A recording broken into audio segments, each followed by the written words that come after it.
It's Carnival time again, and the Federation of St. Kitts-Nevis is preparing for yet another spectacular Carnival season. Calypso King Finals, National Queen Pageant, Juve Morning, and the Grand Parade on New Year's Day, and Carnival Last Lap are definitely not to be missed.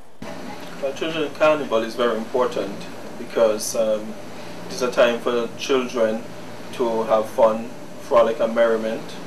It also allows children to express themselves creatively and artistically, and at the same time it allows them to learn about their culture, which is an integral part of Carnival, and at the same time to also learn to do things to create mass by getting involved in the whole process, by building the costumes and also the street dancing, and all that is National Carnival. At CFB College, a group of Cape Art and Design students are discussing the origins of Carnival. Let's see what we can learn. When was Carnival introduced to St. Kitts, and who introduced it? Well, Carnival was introduced in the 1950s. It was introduced by Mr. Henderson. Mr. Henderson basically faced opposition from all members of society. But seeing that we live in a Christian-based society, which seems to be the foundation of who we are and our upbringings, Christians and the Anglican Church and the religious people basically bashed his ideas. But he was a strong man because we celebrate Christmas today. Well, in the past we used to celebrate Christmas sports. We had Christmas sports like masquerades and the nigger business, sagwa, mummies, cowboys and Indians, soldiers and actors and those sorts of stuff, and which is sort of different to now because we don't have some of the same things, and I guess they're not called sports anymore. But one of the sports that we didn't have that I think we should have is the nigger business, where it was like a signal for when Carnival was approaching, when Christmas was approaching, when they would have these people go dressed in black scissored black coats, and their blackened faces, and they would go around to different villages telling stories about what happened in the year, and they would do it in rhymes and riddles to make it humorous, but almost humiliating for those who it actually happened to. And then it evolved to sagwa, and eventually went on to hot sauce and school children, and which these were the comedians of Carnival. What was the origin of John Canoe? John Canoe was basically brought from Africa, and they brought it with them as a form of identity, not losing who they are or where they were from, and celebration for all the hard work they have put in and what they have received from the land and Mother Nature and the gods and everything else. Can you paint a visual picture of what John Canoe is? Tell us what it looks like. Well, it was basically like a houseboat, where it had top portion was a house, built like a house, and the bottom part was a boat for like traveling, and there would be a man in the costume holding up the house boat. Before John Canoe was introduced to the public, what happened? They ventured to the cemetery with the intention of invoking the ancestors' spirit blessings for the upcoming festival. And then at the end of the festival, they went back out in the streets, they broke down the house, which signified the ending of the festival, the freeing of the spirits back to rest. You realize that in St. Martin, at the end of the festival, there's a celebration where they actually burn what is called either the mummy or the dummy, and that signifies the end of their festival. So you see the transition from there to here, and we still maintain some of that cultural aspect. How are children included in our Carnival festival in St. Kitts? Okay. Well, basically, I believe that the fact that children are involved in Carnival is to create the whole notion of cultural retention, keeping reviving some of the aspects that was once practiced by our ancestors.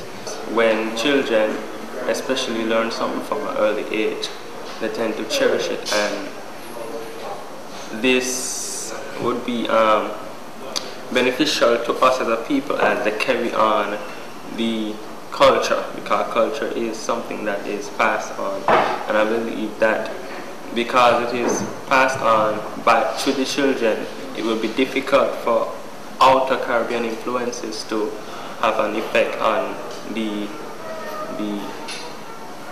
thinking of the children. Now that we have learned about the origins of Carnival, we are going to take a sneak peek of what it takes to put one together.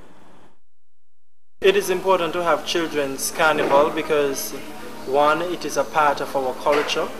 It's a form of education for our young person, and it's an opportunity for our youths to showcase their talents and also their creativity. The theme we are using this year is Treasures of the Caribbean, and basically what we are doing in this portrayal is depicting the various uniqueness of each Caribbean island, or some of the Caribbean islands. For example, in St. Kitts we'll be showcasing our sugar cane, some aspect of Brimstone Hill, and you have Trinidad, the steel pan. In Nevis we are going to be depicting a love theme, basically tying the entire Caribbean together in love.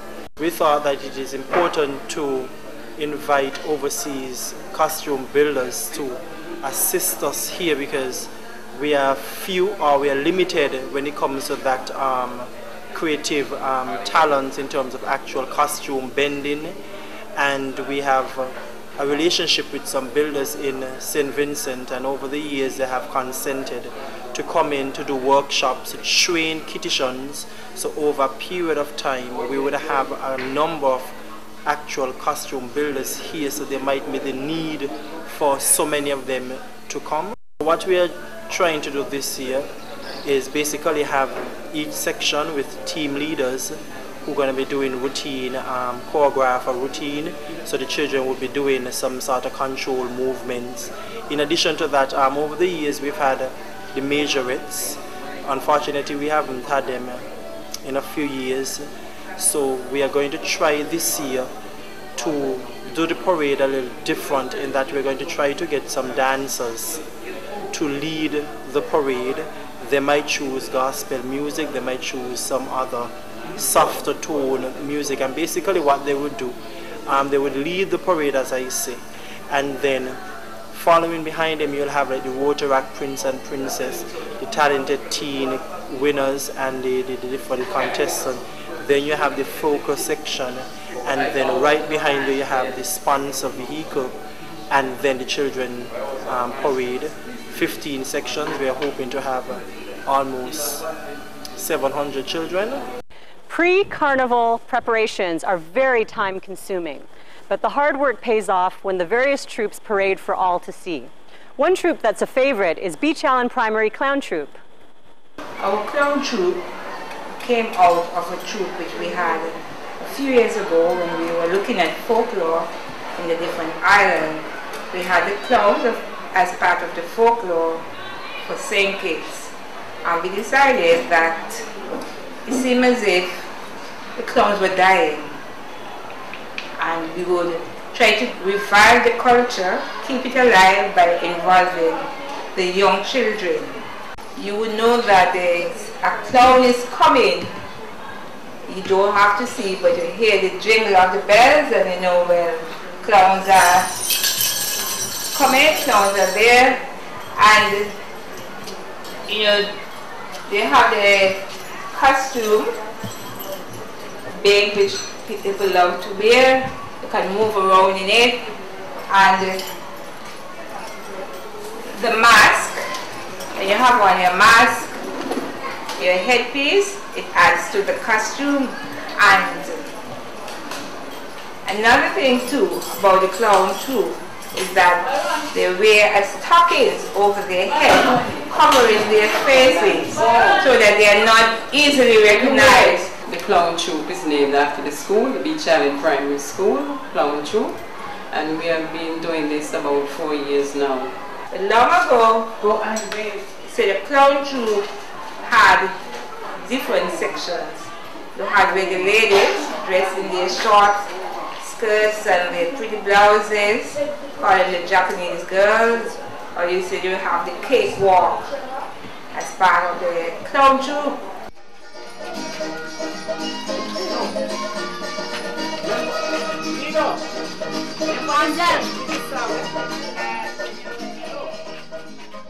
How long have you been clown? All the way back since Lalap's time. Lalap's, then you had Darko take over, then you had Condense, then you had Zap for a short while. So it's way back, since in the old is 70s, playing clown all the time. So what makes you want to hand down the tradition, or pass down the tradition to children? Because a couple years ago, the clown been going out. Okay, and to the beach challenge, and the teacher have interest in it, get the kids them to come into it. So we come back and we form a group and we call it the Eagle Squad. So from there we get back strong. That is in the late 80s. We're back on the road strong again with the Eagle Squad from through. You must love it. Oh yeah, very, very. I love it very bad. So it's still in the blood. With 15 primary schools taking part in Children's Carnival, it needs more than 500 costumes to be made. Who's going to make them, you ask? Well, I have the answer. 3 of us come from a mass group that's called SVG Players International. And we're a relatively new band in St. Vincent, making carnival costumes. And we've been doing pretty well over the last few seasons. Junior, however, is from his own band, but he's so good in construction. Myself and him have been working for a very long time, quite a few countries. So I always tend to have to work with him. I am the handicraft officer in St. Vincent. Julian Pollard, I work with the Ministry of Social Development. Also a graphic artist by profession. Initially, the minister, the culture minister here, she visited St. Vincent very regularly as chaperone. That was before she was minister.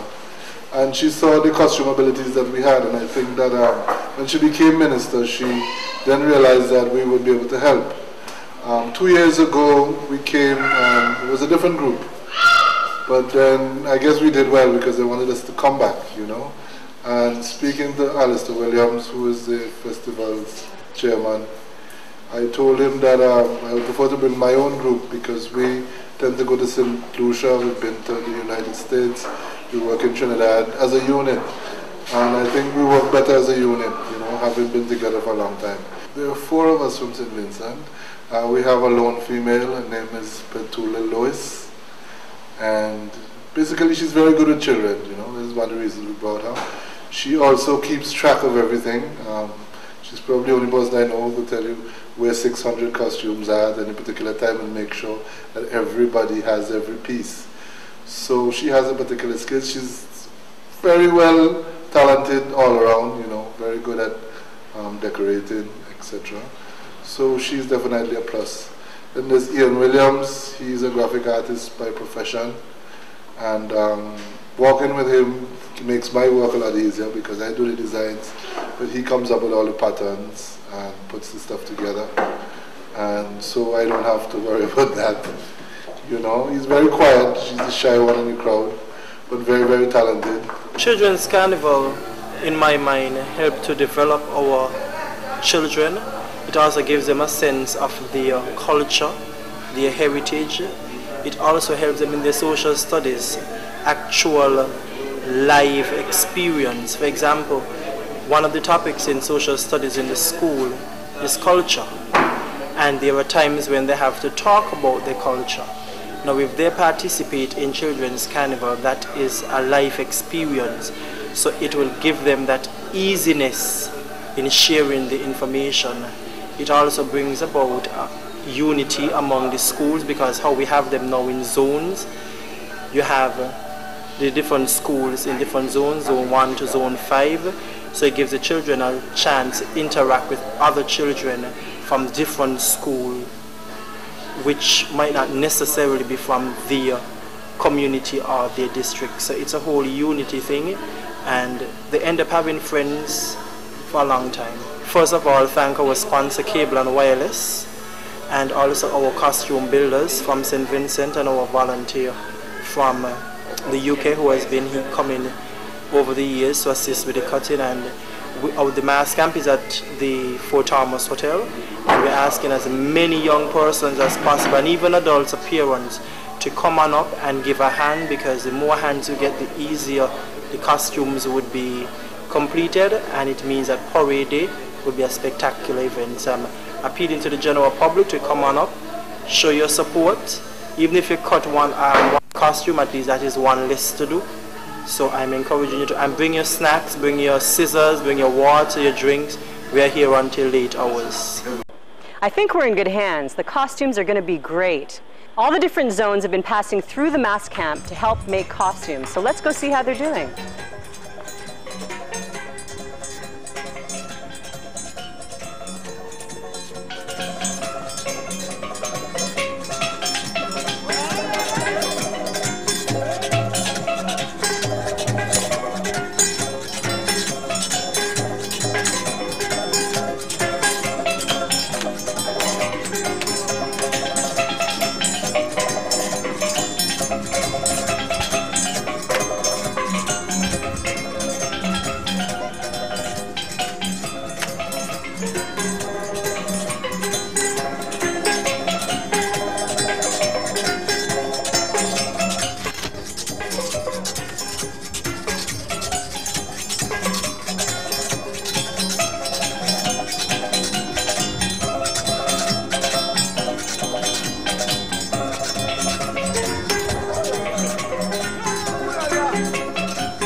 Another aspect of Carnival is float building.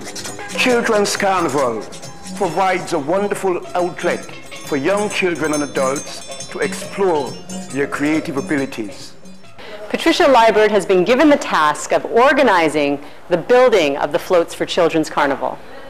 Instead of just the visual art department doing all the work, we wanted to involve the other departments and get a wider perspective on designing. So we asked the woodwork teacher, the visual arts teachers, the metalwork teachers, the clothing and textiles, and the technical teachers to come together to come up with a design. Now, it was suggested, but whether the schools actually took that suggestion on, I can't be sure they've all done that, but I know Baste Heide did. And so the float was designed not just by the visual art teacher, but also the woodwork teacher was on board as well when it comes to designing. So I'm pleased with that, in that it's no longer just one department. It is now spreading out, and more of the departments are getting involved in the designing of it. Each school has been encouraged to involve their PTAs, and there's a list for people to sign up to help build the float. So students will are encouraged to sign up. Parents who have skills that can help with the building of the float, they need to sign up as well, so that it won't be actually the school that will be building it, it will be the school and the friends of the school, right? So we're really encouraging that. And with all the excitement, with the Kiddies Carnival on board, and they're all excited because it's so different this year, we want the floats to be something spectacular. And I know they will be, because some of the teachers have gone to the mask makers to get some suggestions, so they'll be exciting this year. So I'm saying, everybody get involved. When we work shoulder by shoulder, it can only be exciting. And we want more community spirit. We can only learn more. And we want a great, great, great carnival. My advice is that everyone come out and get involved in Carnival somewhere. We, at Carnival time, it's a revenue generating thing. We depend on that particular period of time to gain income. Whether it's gifts, whether it's people coming in, you know, the whole aspect of that. We need to stop making it a little political thing. Forget about the party politics during Christmas time. You need to just come out and celebrate. Remember what that whole thing was, that ancestral thing about celebrating with the spirits. We need to bring that back. We need to just get involved in Carnival, because you cannot have a good time. You can have so much of a good time sitting back and watching, but the real good time is getting involved, celebrating with the spirits, coming out and do your thing, letting your hair down. This is Carnival. It's for all of us. You should come out and participate.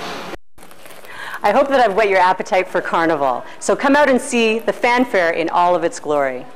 I just want to let everyone know that the ministry, in collaboration with the Carnival Committee, we are on a constant quest to bring new innovations to Carnival that ensure that people have a rekindled spirit of joy, of festivity, and of excitement. And I believe that it is high time that we return to Carnival, the junior Carnival, in which the children play their own role in ensuring that they have a great time. I want to thank all of the schools that are participating. I want to applaud all of the parents who have signed up their children so far. I want especially to welcome private schools that have permitted and encouraged their students to sign up. Especially to Dave Connor, to all the hard-working teachers, and to all of the members of his committee, on behalf of the entire ministry and on behalf of the National Carnival Committee, I want to say thank you to everyone who is working. Special thanks must be extended to the costume builders from St. Vincent and the Grenadines, who came with the ideas and who are working with our own local costume builders and with the teachers and the parents on a daily basis at the mass camp at the Fort Thomas Hotel. I want to tip my hat to the government of St. Vincent and the Grenadines for their willing assistance that they have offered to the costume builders who are here amongst us. And I also want to pay tribute to the local costume builders who are working with them. And don't forget to look for Children's Carnival revelers sporting their flashy costumes on the beat.